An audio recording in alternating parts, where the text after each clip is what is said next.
I think there's a lack of education in the general public with service dogs and what they truly provide. But you got to sit down and you got to really listen to me for a minute because there's a lot to explain. There's accountability and obligation that we have to the dogs, to the veterans, and to the community that supports us day in and day out. And then can we help this dog get from point A to point Z when we're not there and it's not us, that we pass that off to a veteran who has less dog knowledge, less dog handling experience. Is that going to stick? It is. We're moving as fast as the mission will allow us to move, all the meanwhile making sure that education has to be at the forefront. We are preparing ourselves, and I think we're ready for DFOB 2.0. We've turned. We've had some really, really big wins. Really big wins. This year's been a good year. Yeah. You know, and As it's far as not momentum a, and it's not wins a, and- hey, look at us. We're like, we all know that, but like for us to be able to step back for a minute and say all the struggles, everything we've gone through, the belief in what we can put together based on what we've learned, and now starting to see it come to fruition and seeing some really big wins. I think we would be selling ourselves short if we didn't take a moment just to be like, okay, we're clearly on the right path, and people can see it now. Yeah. So we can It's go out powerful. and speak to it, Yeah. Yeah.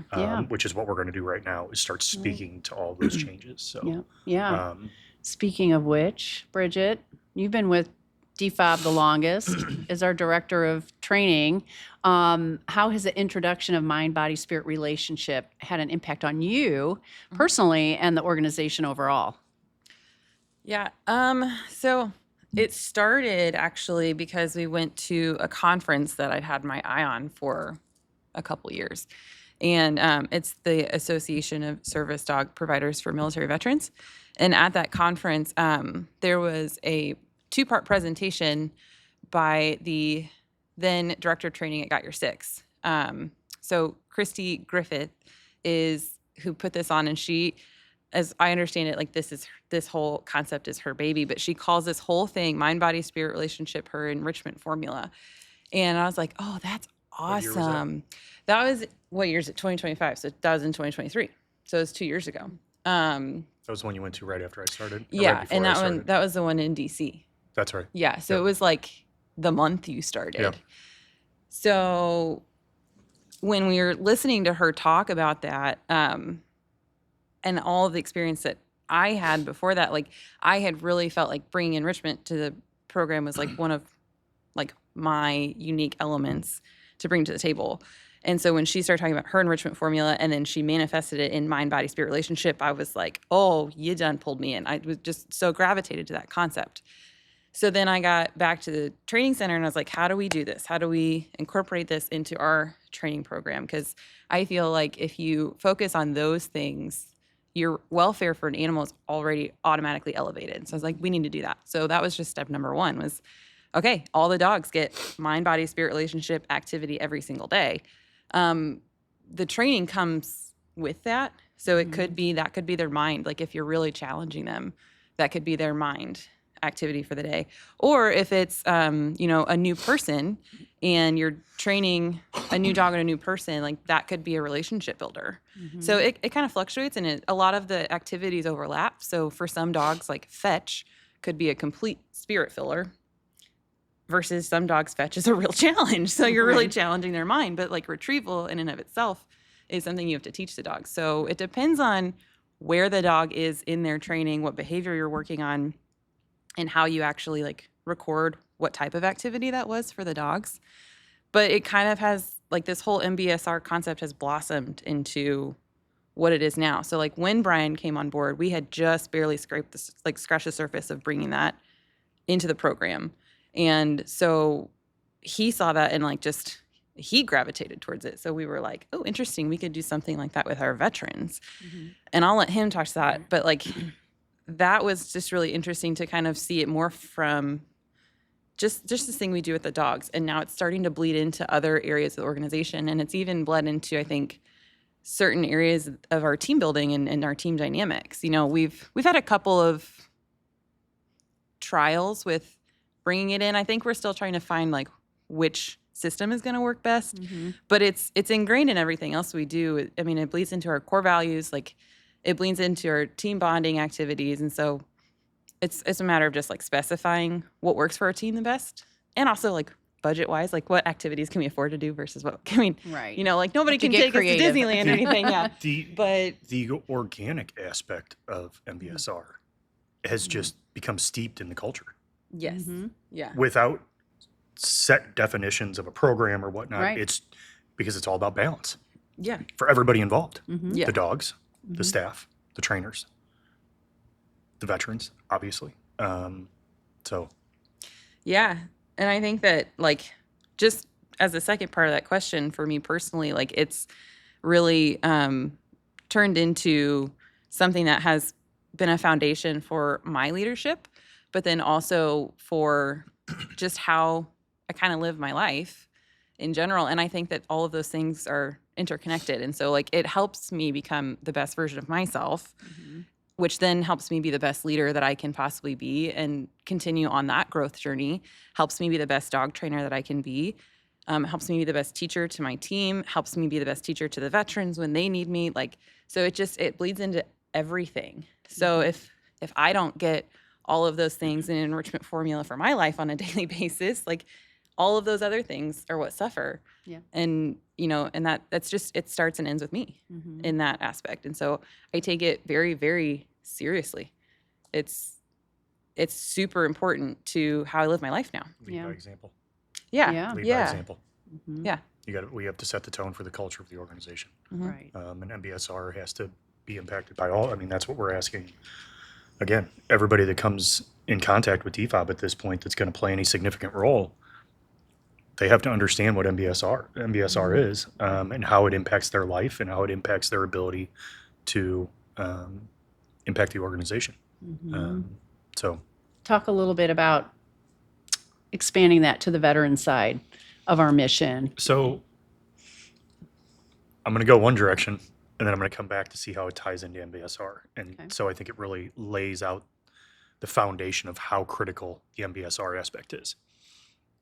I think one of the biggest things that we've learned is, I'm going to throw out a new phrase for us. I believe that the most important thing we have to do is excellence through education. Educating based on your curriculum, educating the trainers to understand the standards that are being put into place as to how we train our dogs, educating the dogs and going through the training aspect of things. And then it's educating our veterans as to how to become service dog handlers. All the meanwhile, we are educating ourselves on a daily basis through learning, through conferences and science-backed data and research, but a lot of it is just learning through experience. So recognizing how important the education piece is, which was kind of a big missing link that we've really expanded upon in the last several years, and we are now seeing the benefits of that. So the education part and that excellence aspect, again, the standard of excellence in the education aspect comes from the curriculum and how we start training the dogs, which is great. But if you just stay focused on the educating and the learning, we talked about this in a conversation yesterday, we become robots. Yeah. It's like the trainers become cookie cutters. It's like, this is how we're going to train. This is what we're doing. You have to do this, and check Yeah. that box. No. And the same thing with the veteran. Like, we're going to do this, and this, and check the box, check Yeah. the box, move on. Yeah. No. When you integrate MBSR into all of that, it personalizes it. It creates balance for everything that's involved. So that's where things become impactful for the dog, and really tapping into the best version of the dog, tapping into the best version of the trainers, because you're finding that balance with them to help them understand, like, we're going to educate you on how to train these dogs, but you're going to be able to do it with your own little twists and flair, because we're going to create that space. Yeah. In order for that to happen, they have to be balanced in their approach. That then carries over to the veterans. So the veteran MBSR aspect of things, we've come to find out, and I've played with different variations of what this looks like and how this operates. With the veterans, it's very organic. And it's helping them learn how to self-evaluate within their own lives of MBSR. And that starts with when a veteran applies for the organization. If they check all the boxes from the physical needs for the mobility-based program, that's a start. Like, okay, I want to have further conversations with this individual. I think they might be a good fit. The next phase of that is trying to recognize, where are they in the MBSR aspect of their life? What type of balance do they have? If they're so far out of whack, a service dog isn't going to do anything for them. And that's what we've come to recognize, right? Like they've got to be somewhere moving in a positive direction within that balance in their lives for the dog to have an impact. Otherwise, the dog becomes a burden because they're just not prepared for that responsibility and the amount of work that has to go in to educate themselves through all of the training that we're going to supply them. So it's not a deal breaker, but that MBSR aspect has to be at a certain place for that veteran to succeed in our organization. So, okay, we check those boxes and like they're in a pretty good place, and we kind of walk through that. And if you find they're weak in one of those three, that gives you an opportunity to work with them in that area to get everything up to, balance, right? If they choose. If they choose, right. I am a creator of opportunities. Yeah. Right. But if they choose not to, and the dog your dog's going to be reflective of that in some way, shape, or form. If you have a deficit in, taking care of your body, and your dog is starting to gain weight, are you getting up, getting out of bed in the morning, getting your routine going? Are you taking care of yourself? Are you exercising that dog? Like, that's a part of your dog's welfare, which is under your responsibility. But in turn, it's like, are you doing that for yourself? Yeah. And it's a door to be like, hey, are you okay? What's going on? Was, the veterans accepted into the program. We pair them with a dog, right? And it's continuing to talk through that MBSR aspect of their life. So let's talk post-placement. The veteran has the dog. As we check in with them on a consistent basis, whether it be monthly, quarterly, the veteran has to choose. Am I going to engage in those areas in MBSR on a consistent basis to make sure that I'm staying balanced in my life?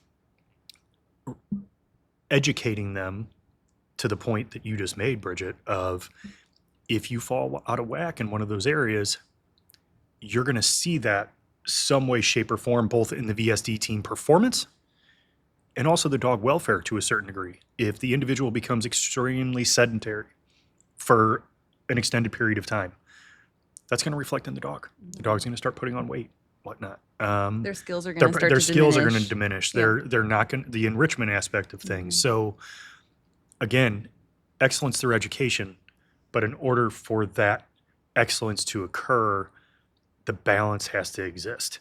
And for the veteran to recognize, the challenge for us in how we operate, and this was one of the hardest things that I had to come to terms with, was the overwhelming majority of our veterans live far away. Yeah. So what is our true ability, being honest with ourselves, what is our true ability to impact their day-to-day lives? Yeah. It's the dog. We hope you're enjoying this episode of the Team DFOB Podcast. We want to congratulate our newly placed and paired service dog team, Jacob and Sasha. They are doing excellent, and we look forward to sending further updates of their journey together. If you want to see more of our service dog teams out in the field, go ahead and head over to our YouTube channel at Dogs for Our Brave. That's the service dog, right? So it's now to a place of helping the veteran recognize your ability to self-evaluate where you are within the MBSR aspect is going to play a crucial role in our continuing education of helping you and your service dog succeed at the highest levels. Right. If the veteran is unwilling to have an honest conversation with themselves, it's going to be really, really hard for us to, drive through some changes that might need to be made within their performance from a VSD team. So you interweave all of this, and it really speaks to the critical importance of what the MBSR organic aspect of things does with how we operate and how we succeed. Yeah, and I think a lot of an underlying theme of what you kind of just talked about is that MBSR also opens up like this like tone that I've been resonating with lately of just like embrace the complexity, because nothing in life is really that simple. You want to keep things like your systematic aspect simple, but getting from point A to point Z just in the training program alone is not a simple thing.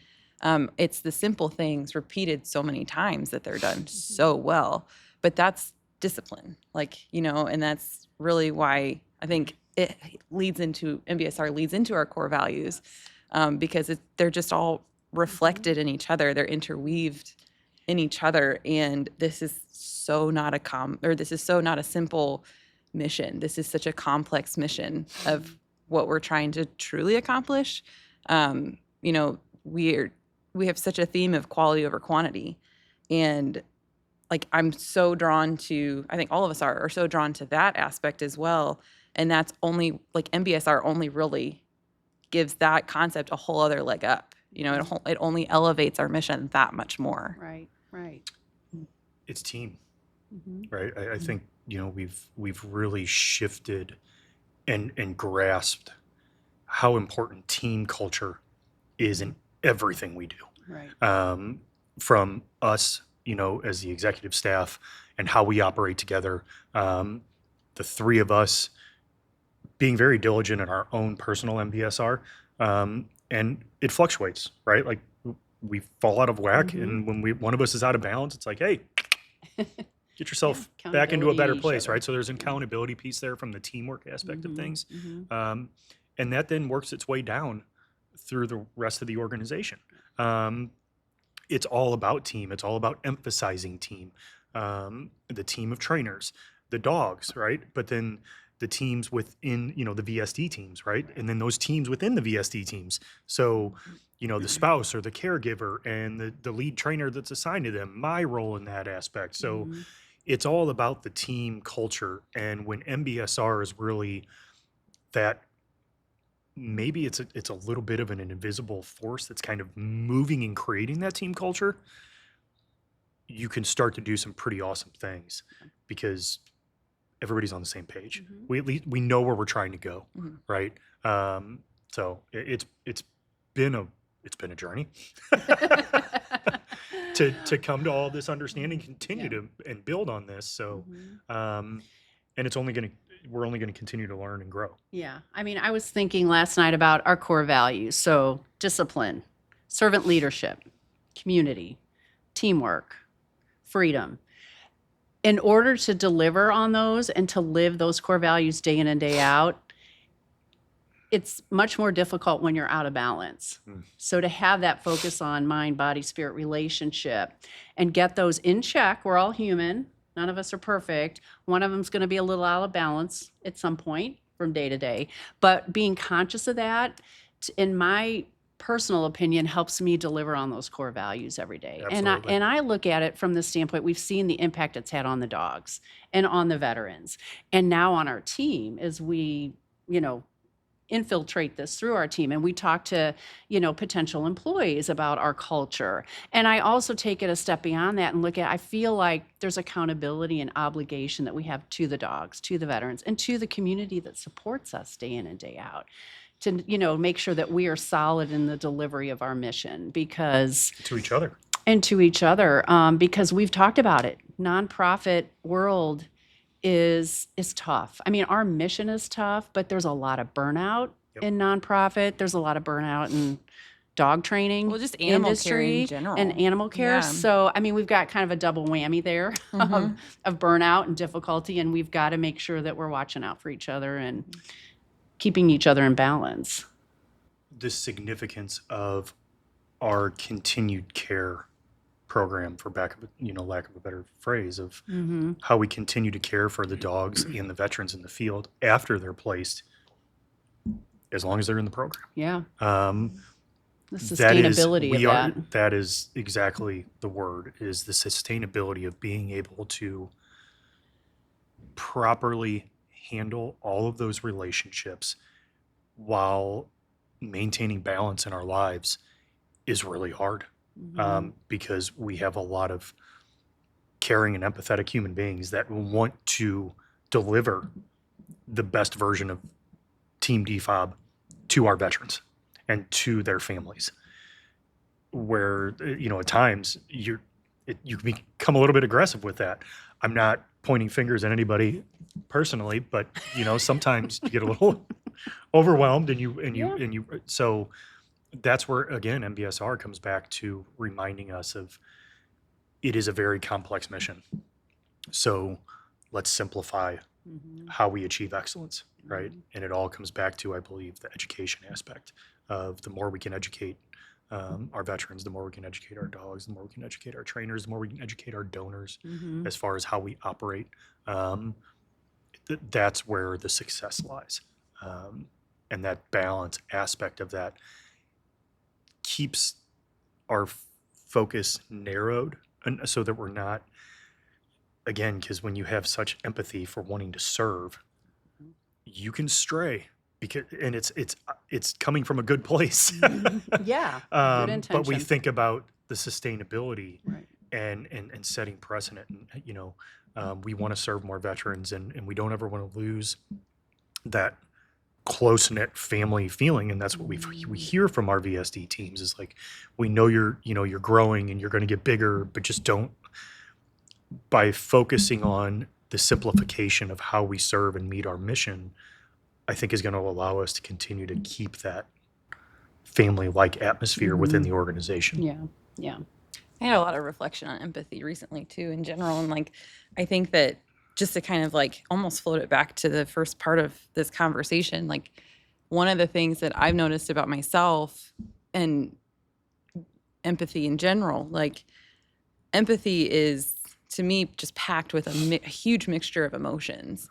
And something that I've been educating myself on recently is emotional intelligence and how to navigate that. And when you do something with so much passion, and you have a very passionate career, and you have just a lot of emotion involved in your mission in general, it can wash over you very quickly, and it can really take a seat in the driver's seat, and it can really dictate a lot of your decision making. And so that's been a huge thing for me over the past couple of years, not as articulately as it has kind of been coming to mind recently. I've had a lot more clarity with it, but being able to not separate your emotions, but just just sit with them for a minute, and then be okay, well, why am I feeling this? Hold on, why am I what am I going through right now? And what? Detach. Yeah. And what? You have to be able to, but you have to sit there and deal with it first. Especially because you can't turn around and use numbing coping mechanisms. That's one of the most unhealthy things you can do. It doesn't help you get to the root of why you're feeling what you're feeling. And so when you take that time to actually sit there and process, why are you feeling this way? Everything becomes slightly more clear. And so when you take that time and you get that clarity, then your decision making improves. And so I have felt educating myself in my mind aspect of my MBSR has bled into all the other things, because that emotional intelligence to me has become such a valuable part of my self-awareness, and recognizing that, and even in myself. And then I'm starting to recognize different things in other people. And I'm that helps me be more empathetic without it sitting in the driver's seat and taking over and being I don't know what's going on. I'm lost. I have no idea what's going on in this situation. I think there's another characteristic that plays a major role, especially with the three of us and how we operate. I think it's fair to say the three of us are very competitive human beings. No, I think and I'm have more been in a lot competitive than of you are. No. foot race right after this hallway. I wore my tennies. You're in flip flops. Nope. You're screwed. Hey, challenge accepted. Let's go. The competitive aspect plays a role, because we want to win. We want to win, and the winning we know what the winning looks like. It's succeeding with our VSD teams. Yeah. Yeah. And when we feel like we're losing or failing, we don't handle that so No. well. Well, there's a whole times, other set and of each of us emotions. handles that differently, Yeah. right? So it is a whole different set of emotions, and whether it's the empathy or the competitiveness or just you can throw whatever other word you want into that mix. Being able to detach and step back and be okay. What are we trying to accomplish here? Yeah. Go back to simplifying. What is our focus? Where do we need to win? Right. Okay, all these emotions I'm feeling right now with this decision, I've strayed too far. Yeah. Come back to center. And Yeah. once we start doing that on a more consistent, and we have been doing that on a way more consistent basis, Yeah. that's when we're going to start winning a lot. Yeah. And I think it makes it And that the winning much is more, it's our well, teams. yeah, and it makes it It that is. much more clear and not easier, but like your gut feeling that like what the right decision is, Yeah. even though it's the hardest one to Yes. make. Yep. You know what it is. It gives you more solace to be able to make it. Yeah. Because you're like, okay, I know this is going to be hard, but you go into it with such a different mindset. And so then you come out of it with a different attitude as well. Right. Put the emotion and the passion in check a little bit Yeah. so that you can make the hard decisions, Right. knowing that it's right. It's the right thing. Because again, what are we trying to accomplish? And again, we're trying to accomplish success for our VSD teams. Yeah. Well, and we've even talked about it. It's not frustration only, or you're angry, or you're confused, or you're sad, or you're mad. It is happy feelings Yep. too. Oh, yeah. To make a decision on any kind of thing, like this is awesome. So let's go do this. Well, slow down, detach, take a Marathon, step not a sprint. back. Oh, yeah. Yeah. Get a check of what's going on. But what we do, like you said, is so emotional. Everything we do day in and day out, every decision we make could be based on emotions. Yep. But we've gotten, I think, pretty darn good at learning to take that step back and detach Slow and down, breathe. Yeah. I even slow love that down. yesterday we had an example of this where we were talking with a donor and, we had given them a proposal and we were like, well, this section, it goes for like professional development. So I'd love to get like the funding for, 4 of our trainers to get this certification. And the donor was like, what happens if you do this? And then like they get another job opportunity and then they take it. I'm like, oh, I didn't even think about retention. Duh. I got so excited and so swept away with the possibility of even going towards this certification that like I didn't even think past that. Right. I was just like, I'm excited. This is what Let's we're do doing. it. Woo, let's go. And then Yeah. the next thing you know, she's like, so what if? And I was like, oh yeah, okay. This is that moment where you rope it back into Yeah. reality. And I was like, thank you, ma'am. Yeah. That's great. I really needed that. Yeah. And that goes, I've taken that away. And I mean, I think owe that to Echelon Front. I'm just going to throw that out there and going to the Muster 19. I mean, that's where I learned what detachment is all about. And I do that in everything professionally and personally now. And stop, just take a minute, take a breath. And we come out, we don't have to backpedal on things. Oh, I acted too quickly because I was making a decision based on emotion. And with, where our organization is headed and how we are going to be scaling in the next several years with a new facility and adding more team members, I think we're, the fact that we're getting in good practice of how we approach decision making and how we go about delivering our mission on a daily basis and living up to those core values. I think we're putting ourselves in a really good spot We pace ourselves. for growth because there's going to be a lot of emotion involved. Will always be in our mission. The more we can focus on, and again, we've been using this phrase recently, especially talking to the veterans, of marathon, not a sprint. It's a process. Every aspect of our organization and how we operate, it's a process, and you've got to be patient. And if we don't, like as we bring a veteran into the organization and we start sitting down with them and having conversations about what potential dog and just that initial, there's so much excitement, and it's like, let's slow down. Yeah. And let's just Yeah. talk through this because we're gathering really important information from the veteran at that point. And if that information is steeped in emotion, maybe it's not super clear, It's right? Or framed maybe a it's not super different way. accurate, If right? you use emotion, you're only going to get the information you want to Right. hear. Right. Yes. You're not Yeah. going to Right. get the reality of the Right. information Correct. that you need to be able to do the job correctly. Which then probably means at some point we're going to have to go in reverse, be like, okay, this wasn't exactly the direction we should have been going. So now we see Yeah. we've What got did to we be learn here, from so that? And we've got to shift and go Yeah. here. yeah. The more we can stay in that marathon mentality Mm-hmm. of, and we're not, we're running at a pace in the marathon. Mhm. We're not, slow and steady, but it is balanced. It is. We're moving as Mhm. fast as the mission will allow us Mhm. to move. All the meanwhile, making sure that education has to be at the forefront. Yeah. It's that constant mindset of learning. Yeah. We're always learning because our learning allows us to evaluate, right? And the evaluation then allows us to move into decision making. So the more of that balanced approach, MBSR. Well, and something else to touch on kind of piggyback on what you just said was that, like, one of the cooler things about our mission in a time where in this modern world, everything is instant, Oh, yeah. everything is fast. I can get a coffee in 5 seconds for $5, like, not a problem. Like, you take so much opportunity to practice patience out of the world today. And our mission doesn't allow for that. You have to have it. You have to have patience with the dogs. You have to have delayed gratification, knowing that your patience in the moment is going to pay off over time. So it's immediate patience and long-term patience.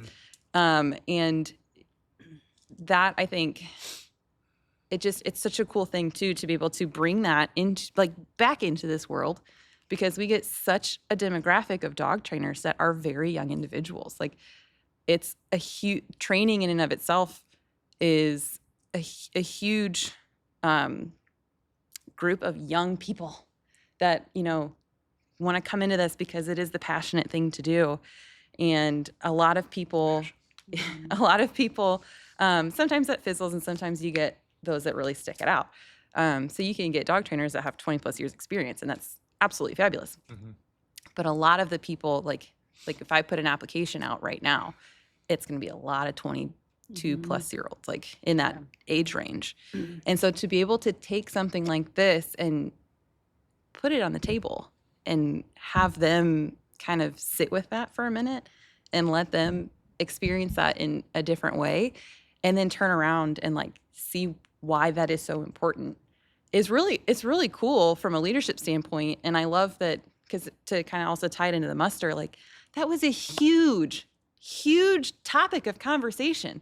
So many people were like, I work with all these millennials and this, that, and, like, Jocko talked about it so much. And people still came up to that mic and were like, how do you lead millennials? How do you lead teenagers? And They I was were like, adamant I'm to try going to and break stand them up up. on this table and throw a freaking fit. I was like, I am a millennial and this is what I do. Like, we can do this. Like, you can have these young people come into this and you can lead them and you can teach them how to do this. It's not that it's hard. It's just that it is not instant. It takes We're gonna- discipline. we're gonna have to- They've And grown up grit in a world and where tenacity.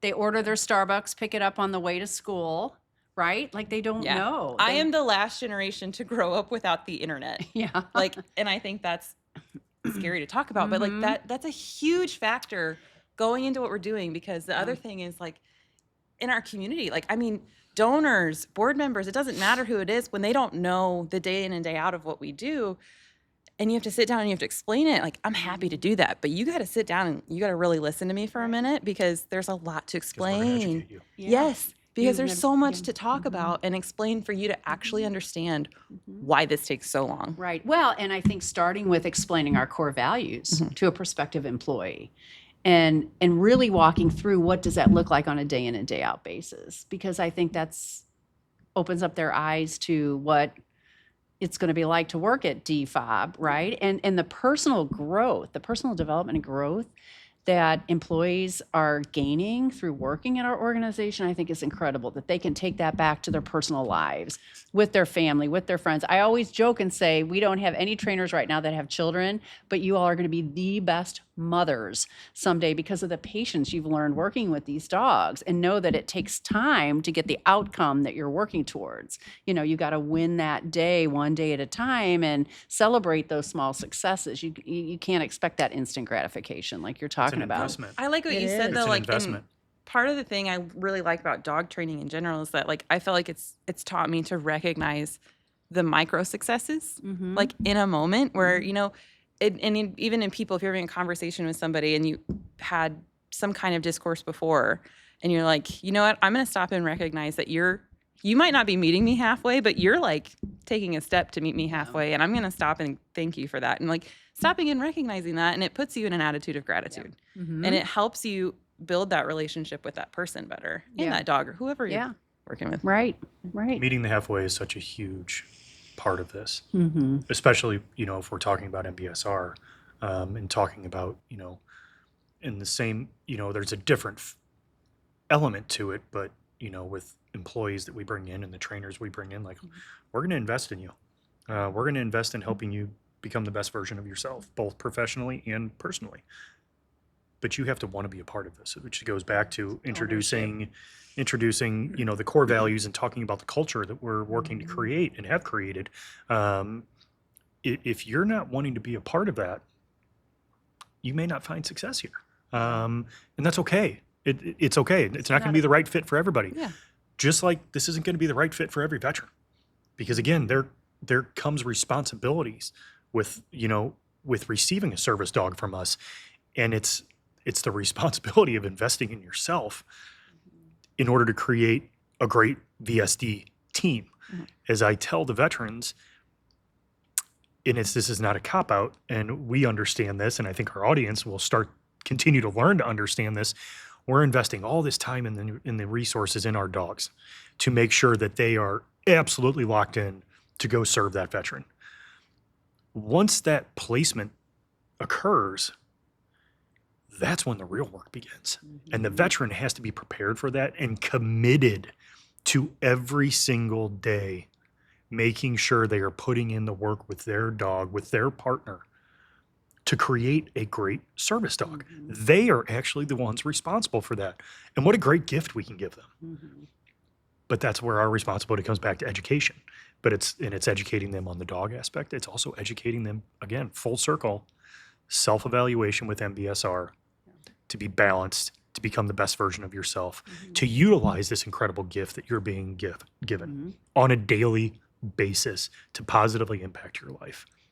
It's a huge responsibility. And if we were to sell that, if we were to short sell that, it's a disservice to all of the hard work that goes in, from the resources, from the donations, and all the work coming in from the trainers, whatnot. It's absolutely a disservice if we are not setting that standard. But ultimately, it's setting that standard because we know what it'll do for the veteran and that service dog. You have to educate them to have this lens and this perspective that not only physically, but like emotionally, mentally, like this dog is meant to be an extension of yourself. We always say, like, if you're a double amputee, like, they're your legs. They'll pull you around in a wheelchair. Great. That's a very tangible, like, physical example. But then also, like, the concept of this creature coming into your family and taking on some physicality and some of that physical responsibility so that you can reallocate your energy to do other things. That is a lift off of, like, responsibility from other family members or caregivers that are in your home. And it's allowing them that, like, slight more independence, right? So, like, we have veterans that are like, I got my dog and I went to breakfast by myself, and my wife didn't have to worry about me because even if I fell out of my wheelchair, my dog was going to go get help for me. If I dropped something, I wasn't going to be stuck there for 20 minutes waiting for somebody to come by and pick up my keys for me. My dog did it for me. Yeah. So, like, that level of stress relief, and I think just emotional relief that dog can provide is through all of the skills, and, like, its presence alone is. On the flip side of that, it builds the confidence. builds Yeah, the confidence of yeah. the veteran, it builds the confidence of the dog, it builds the confidence of the caregiver or the spouse and the family. So you're eliminating the stress Yeah. and the concern, but building confidence at the Yeah. same time. Like there's two sides Yeah, of that. and so like the dog becomes an extension of that veteran, but they're almost like a charger. They're like a phone charger because they come in and they boost your energy just from being there. Yeah, Bless their right. hearts. I love them all, but they're just mood lifters. So that alone is going to kind of elevate your energy. But the physicality of it, you have the opportunity now to reallocate the energy that you once would have spent trying to do all these things by yourself that now your dog can help you do. And you can reallocate that energy into hobbies that you were wanting to get into or that you currently are into, and you spend more time with them, or you Or that spend you more. stopped. Yeah, or that you stopped. Like the other aspect Yeah. of that is like things that you stopped doing because it was too hard. Yes. Right. Okay, well now you have this buddy. Yeah. Let's and the more we can challenge the veteran to start diving into those things, Yeah. that and again it comes back to, can you look at yourself honestly in the mirror and be like, okay, I've stepped away from doing things that I really love doing because it just became too hard. Well, or just didn't think I can't do this anymore, and they Right. lose that vision, that confidence, and they just kind of give up on something that they truly love. And I think this also, what you guys are talking about, speaks to the ripple effect that the service dog has, not only on the veteran and the relationship between the two of them, but on the family and the community. I mean, it's just not the veteran that's feeling the impact of their service dog as they work together as a team. I mean, it impacts the entire family. Well, and the enrichment aspect, the dogs want to work. Yeah. Like Oh, yeah. they Their want to work. purpose. They have Like that is their yeah. job. So Yeah. Let the- them. you know, let them. again, do it goes back to Mhm. you got to meet in the middle. Yeah. Right? I think there's a lot of lack of education in the general public with service dogs and what they truly provide, and specific to what we are working on within the mobility program, with the understanding that the service dog isn't just there to fix things for you. It is a partnership. It is a relationship that has to be nurtured from both sides. So the veteran that understands that is absolutely going to get the most out of their service dog. And that relation, when you see, and we have examples of that in the organization, obviously, and the more we really start to ingrain this, we're going to see those bonds build even stronger. That's when, I'm going to say it, magic. But it's not magic, right? I said it. I know. Ooh, the M word. It's you hear people say it's magical. It's not. It's so steeped in all of the work that both parties are responsible for. That is where those moments come from. It is not just snap of the fingers and wave of the wand and these moments are occurring. It's through a ton of hard work, and ultimately it comes back to the hard work of the veteran and the dog themselves. But I think it goes back even further to the investment the team has Absolutely. made in the mind, body, spirit relationship training Yep. of the dog, and then you working with the veteran, and just seeing that starting to happen now with like the last couple of The pairings dog we've has done. those expectations coming Yes. through the program. Yeah. That veteran That is the expectation the yeah, dog has. is getting an athlete. That dog is an athlete, whether it's physically, but mentally, the dog is prepared to serve, mind, body, spirit relationship, the whole thing. And I think and again, not being the newest one on the team, but I'm seeing that with these last two pairings, that you can see the connection between the dog and the veteran. And you can see that they're squared away, that they have been prepared for the day that they're placed together.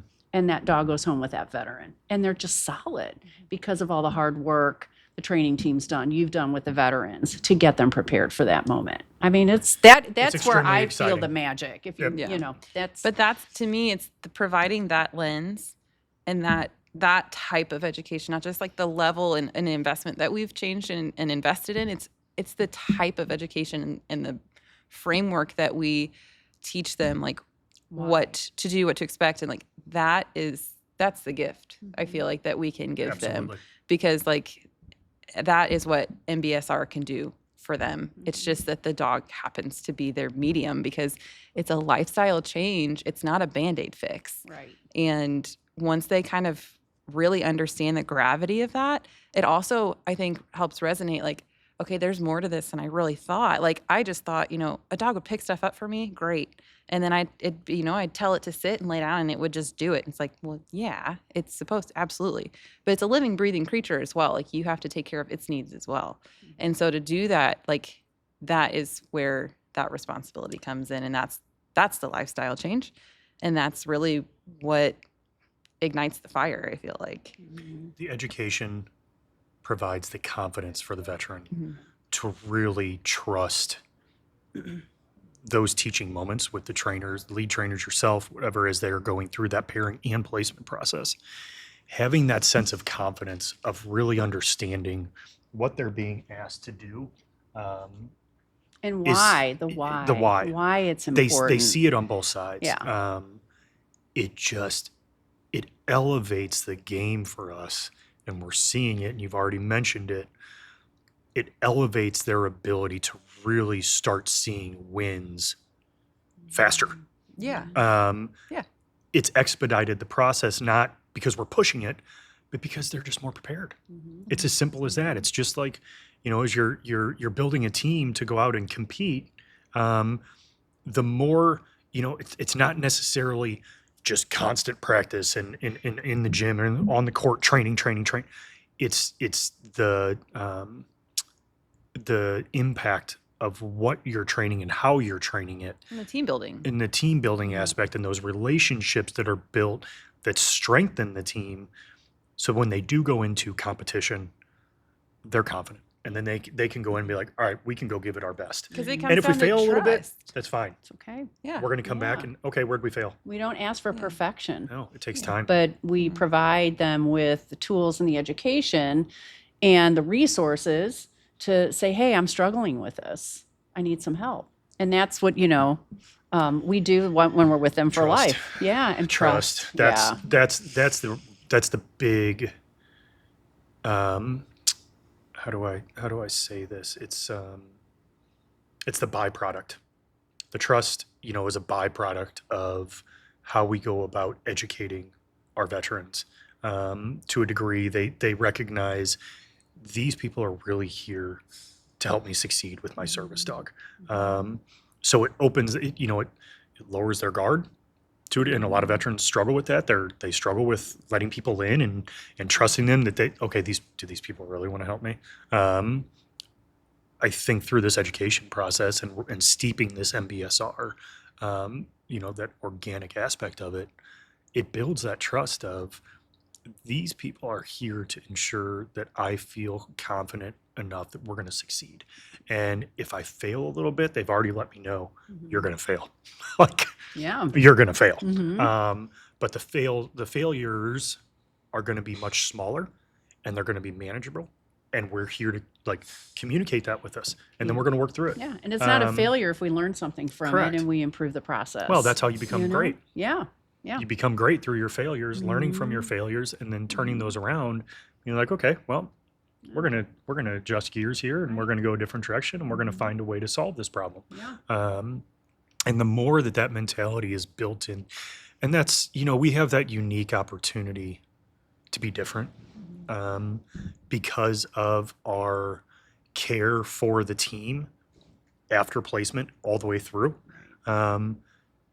It would be a massive miss on our part if we weren't taking full advantage of that relationship and that opportunity.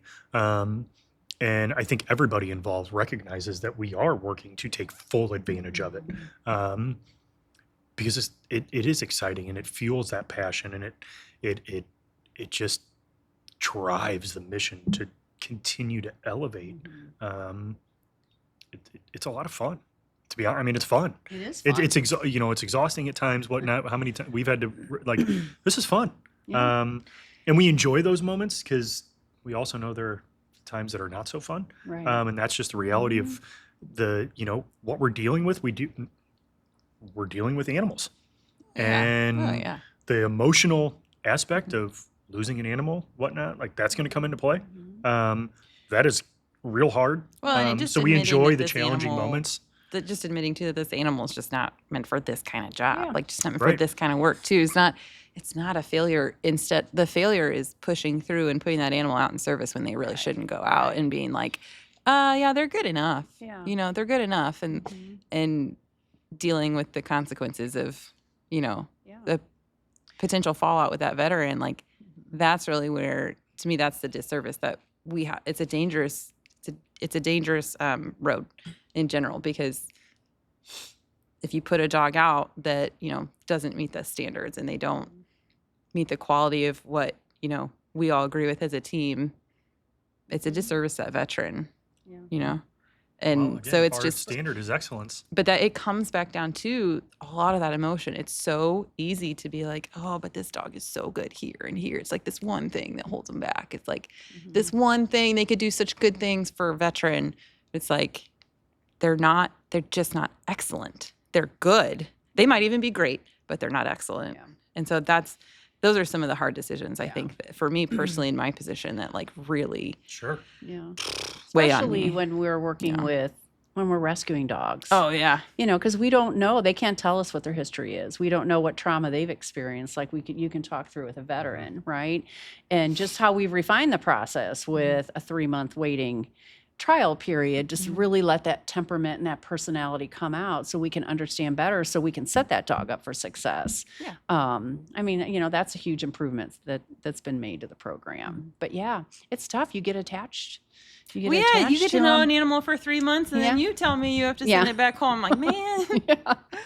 Right. you really get to It's know just 'em. another challenge. It Yeah. is a huge challenge, and that's why I think emotional intelligence has been something that I've been really resonating with lately, Yeah. because like that is something that you really do have to detach from. Like, you have to look your team in the eye and be like, it's not going to happen. Like, we all know it. It doesn't make it easy to talk about. It doesn't Right. make an easy decision to be made, but we all know the right thing to do here. Yeah. And Well, we're and it's- saving a veteran from, Well, we're yeah. saving that dog for It's more. also saving resources. Yeah. Yes. Like Yeah. saving the time yeah. of our trainers, investing more time Yep. into a dog that we're just like, are we really going to be able to overcome this? Yeah. Mhm. And, you know, we're 3 months down the road again. And Mhm. then you have to come to that where it's like, well, that's 3 months that Yeah. it takes longer to get a dog to a Yeah. veteran. Well, and to add some more like some terminology into You're this. gonna nerd but out. I am so She's going to nerd out. Here we go. But like, Hang on, everybody. you can. I think this is why it's a struggle, because I feel like I have to rope some of our team members back in every once in a while and be like, it's not that we don't have the talent or the capability to help this dog get from point A to point Z. It's the judgment call of, can we do it in a respectable time frame to where we do respect our resources that we have as a nonprofit, and then can we do it to where it is so strong and that conditioning is so strong that when we're not there and it's not us, that we pass that off to a veteran who has less dog knowledge, less dog handling experience, even if they're a legacy veteran. Like, then is that going to stick? Or are we going to have several instances of what we call spontaneous recovery, where that dog is going to get themselves into a situation and they're going to fall back on what their temperament and their potential trauma or triggers are going to elicit from them. And then we have found ourselves in a situation where we put all that work into this dog, and then it's just gone in this one instance, right? Yeah. And it's just such a tightrope that we walk. It is. Yeah. And it's a tightrope, but I'll go the other direction of, you have been willing, and our trainers have been willing to recognize the opportunity. It's like, okay, this is worth fighting for. And we just saw that happen with Bravo Yeah. and Joe, Yeah. and seeing how Audrey, again, you can go back to MBSR, because Audrey back to really that. had to fight through some things personally to recognize that she has the strength and the abilities to tackle some significant issues that Bravo had. That, I mean, incredible dog, and had so many great, but there were a few points where you were like, red flag. Like, this is a serious problem. This is going to have to be addressed. And it's nothing. Massive. It was nothing that was like a matter of safety. No. So it didn't make it like easy to make that decision. Right. It was a matter of like, this dog isn't feeling the confidence in things Right. that we've done before too. Like he's having moments of like regression in things that are he's undergone before. And so that was what made it so hard, is like, we know what this dog is capable of. Why is he falling backwards? Like, what's going on here? Audrey's ability to Yeah. really just Yeah. be like, okay, I'm going to dive into Oh, this she dug her heels in. hardcore every single day. Yeah. Prioritization. Yes. One thing, and we're going to work on this until we work him committing to through it. it with him. Yeah. Yes. And Committing building to her it. confidence in the process of doing Oh, yeah. that. building her own confidence, building Bravo's confidence. You know, Taking it at Joe his pace as seeing well. it. Yeah. And, Yeah. and Joe recognizing how much work, because again, we're sharing a lot of this information with our veteran. We're sending videos and we're giving them updates, and we're very transparent at this point now with our veterans once they've been, paired with a dog, and helping them because again, they don't get to see the dog on a daily basis or a monthly basis, waiting for that placement And they process. probably have So an idea of what this dog is going to be or how it acts in their head. yeah, And then they get This the is the dog reality. and they're like, I didn't think he would do that. Or I don't think he would act this way. Right. Or, or it surpasses their expectations in some areas. well, you now know? we, you fast forward, and any dog that's placed, there's going to be that period of like, okay, they're going to test boundaries. Yeah. Yeah. And, you test some boundaries, and the veteran knowing that, especially in that case, that Bravo has the confidence. He has the work ethic to fight through some things that maybe, he's struggling in areas, because Audrey stepped in and put in all of that work. It adds a layer of confidence to the veteran. Like, okay, we've got some things to work on. I'm confident in my abilities. I've seen what he's capable of doing. Let's just get to work. But like one of the things that it came down to was just reevaluating his temperament, and the one characteristic that we were like, we feel like he's gonna make it, it came down to his resilience. Yep. Like that dog is extremely resilient. Yes. And so going through new exposures and things that make him uncomfortable, the next day he'll come back and he's, not 1% better. He's like 10, 20% better. And you're like, oh, buddy, you got it in you. And like that level of progression is what really got him over the edge. It's what really took him from, in the relationship that Audrey had with Bravo, and still has, but like that's what takes it over the edge. And I think, to circle back to what you were saying earlier, that the veteran makes it a service dog. Like we give them the foundation blocks, absolutely. But the reason I think that is so true, in at least for our organization, like it's because we are not with that dog 24/7, and then all of a sudden they're with their veteran 24/7. And that is just the type of relationship building and bonding that we just can't provide with our model. And Audrey spent all of her time, 40 hours a week with this dog, doing something or the other.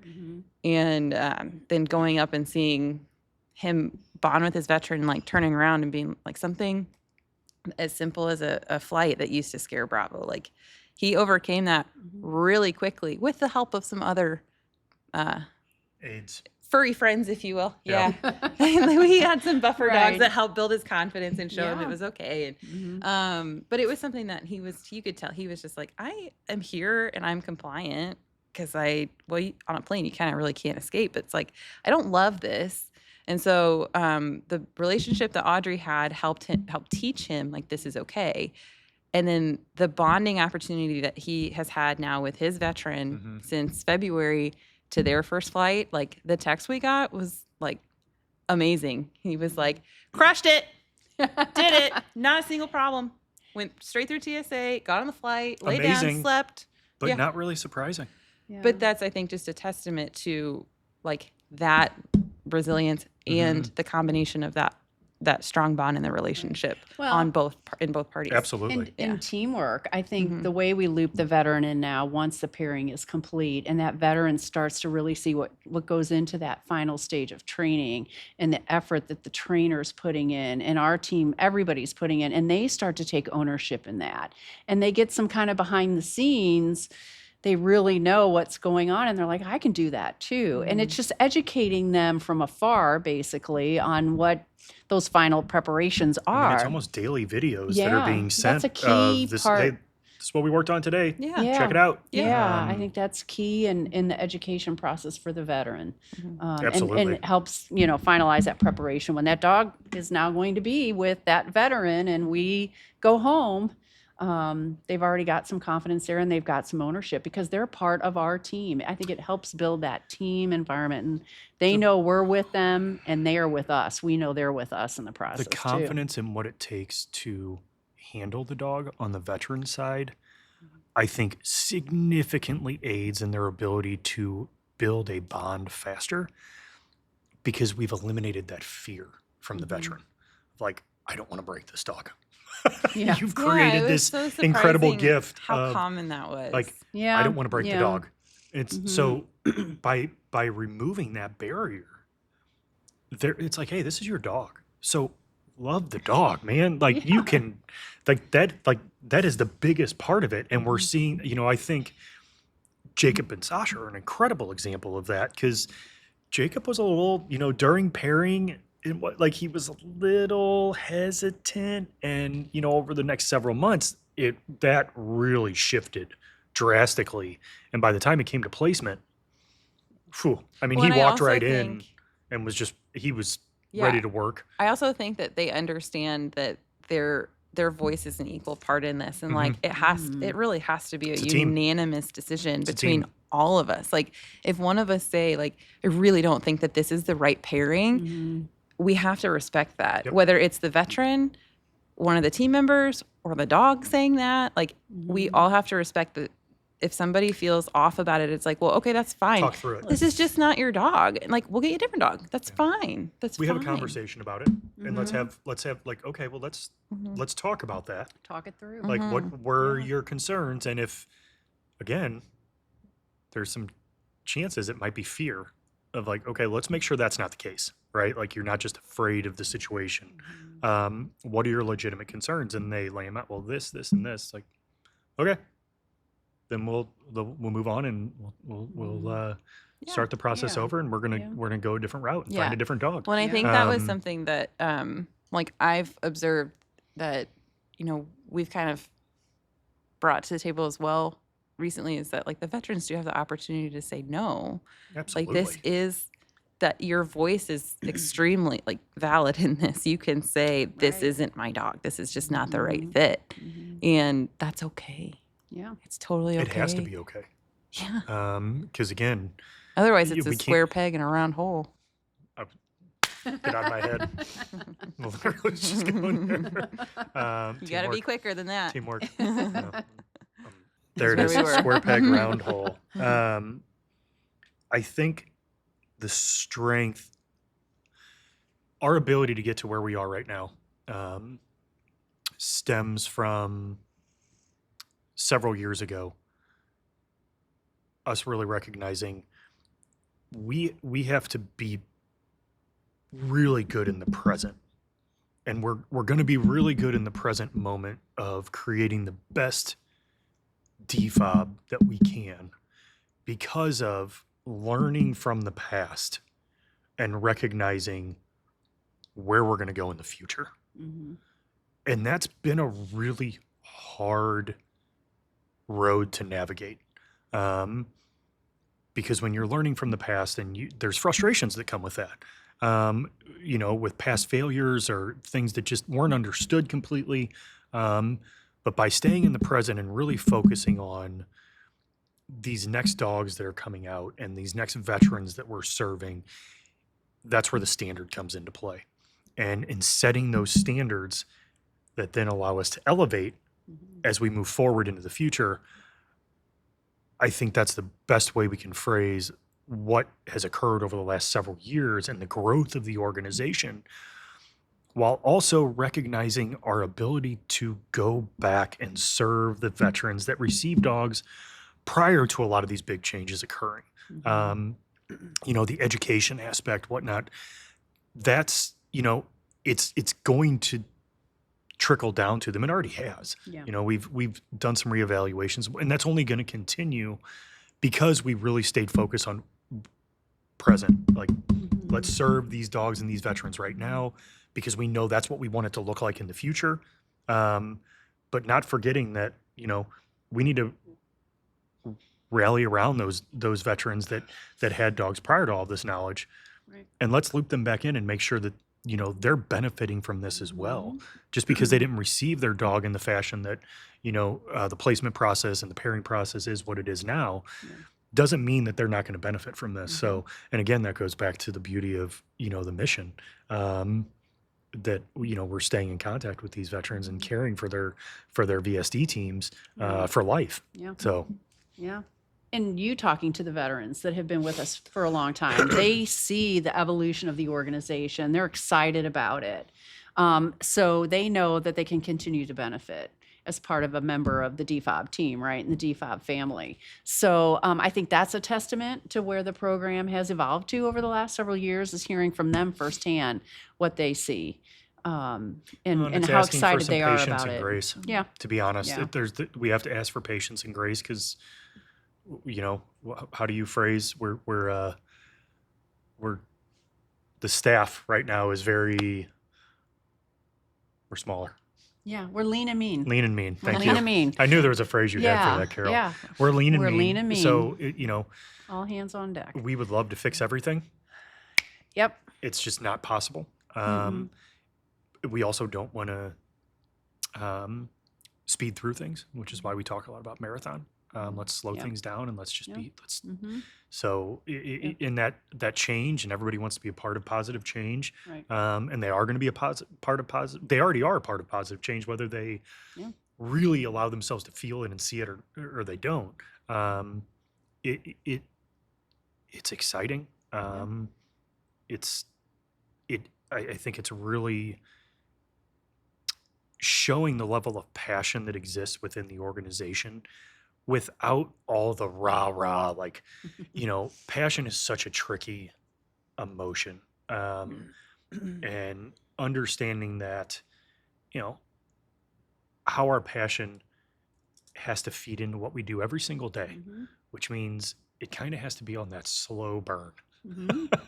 Because if you allow the passion to really ramp up, the emotion comes into play. You make poor decisions, whether, you know, you can make bad decisions, you can make good decisions, but it's not sustainable. No. Why did I get the bad decision nod? What? Did you see that just now? No. He said you can make bad decisions or you can make good decisions. And I was like, excuse me. You can make bad decisions or you can make good decisions. Like, no, I mean, I don't maybe, like, disagree. Carol makes better decisions than me, but Oh, like, still. I just was like, He's hypersensitive. It's Sorry. I know. Well, Sorry for my hand Bridgette, gestures and my Bridgette, eye contact. Detach. Right, yeah. Detach from your emotion. Yes. No. I see it as a marathon with some little sprints along the way, but we're pacing Sure. ourselves. well, And that it's paced passion. yeah, I progress. mean, Well- because we come in, we put our head down, we get the work done. You don't always see the passion and the rah-rah. progress but isn't linear either. no. No. So No. I think, you know, that's why this, you know, a Team DFOB podcast is a lot of fun, because when we speak to donors and, you know, we do things like this and interviews and we talk to the trainers about it, I've talked to the trainers about it, like, that's when you let your passion out. Like, Yeah. let the people Yeah. see it and feel it. Mhm. But that day to day, like we talked about earlier, when we sit down with a veteran and their caregiver or their spouse and whatever, and we're really starting to map that out, like, that passion is very relevant Mhm. and it's palpable, but it has to be under control at Yeah. that moment. Yeah. Like, that's when we can't you just can pour overwhelm it all. people so Absolutely. easily. Yes, we can. Absolutely. Yeah. Yep. So that's when we dial it back. So we pick, and that's, you know, it's with that passion, it's okay. Now we can sprint. Let's Yeah. let it all out. Let's Mhm. people Mhm. like, it exists Yep. every day. The passion is palpable within the organization. Yep. But I think we've come to a place of recognizing that in order for that passion to continue into the future and move this mission forward, it has to be managed properly, so that we don't get caught in those dangerous situations of falling back into our emotions and those driving our decisions. Yep. Yep. And it's exciting. I think the more we educate people and the more we have these types of conversations, and we hope that our audience today has learned a lot about who we are. I know for a fact all three of us have found ourselves in situations on numerous occasions of conversations out in public, whatnot, where we really have a chance to sit down with somebody or a group of people and talk through what we really are doing at DFOB. And you can see it on the looks of those people's faces where they're just like, wow. You do what? That's a lot. For how long?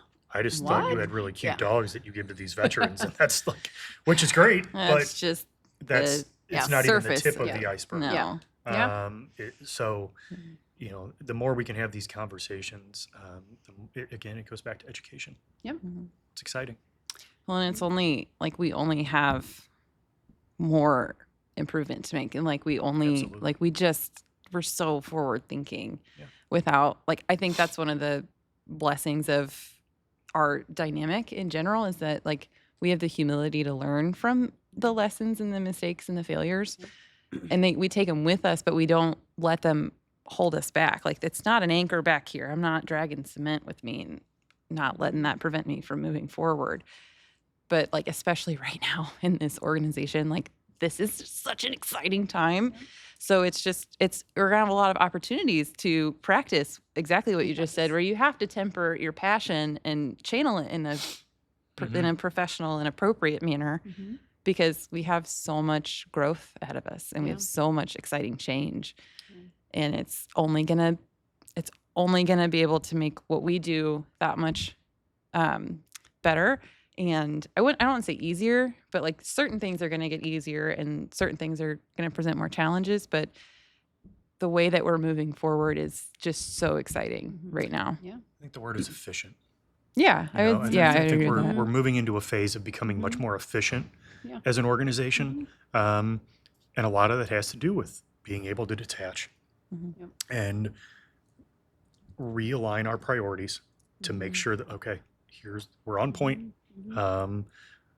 The more we do that, the more efficient we become, and the more efficient we become means the better we are at serving the mission, which is our veterans and our dogs. And the community that supports us. I correct. mean, we are ready. We are preparing ourselves, and I think we're ready for DFOB 2.0. We've been moving into that Yep. next generation, Yeah. and we're grateful for the lessons learned. We're grateful to Andy and Marilyn first off, and I've said it to Andy before. Like, there's so many challenges that have been faced and overcome. It's like very easily could have been like, I'm done with this. Yeah. Like, and Yeah. not even giving us a chance to be in this moment. For a lot of the veterans to be willing to open up and be honest and give us feedback. And, for those that have come in the past that have worked for the organization, there is no blueprint for this. There's just been so many lessons learned, and that people have, along the way have still been moving the mission forward. So we're grateful that everybody that's been a part of this organization, past, present, future, Sure. because we learn from all of them. Yeah. We learn from all of those experiences, and ultimately that's what's put us in a position to where we are today, to have a very clear vision of Dogs for Our Brave and the team and culture that we are creating. So when we move into Watson Road at some point this year, early next year, we are absolutely, as an organization, on the threshold of becoming the best version of ourselves. Yeah. You're enjoying learning more about the Dogs for Our Brave mission, and you find yourself inspired to want to get involved. Let's make sure you clearly understand the need for more volunteers, for donors, for potential employment. If you're looking at becoming a service dog trainer, there are so many different avenues to help us meet our mission, which is substantial, given the fact that we cover everything for these veterans, from the cost of food, the cost of equipment, the cost of veterinary care, the cost of travel, and the list goes on and on and on. If you're interested at all and you feel like this mission is tugging at the heartstrings, go ahead and visit our website, dfob.org, and learn more.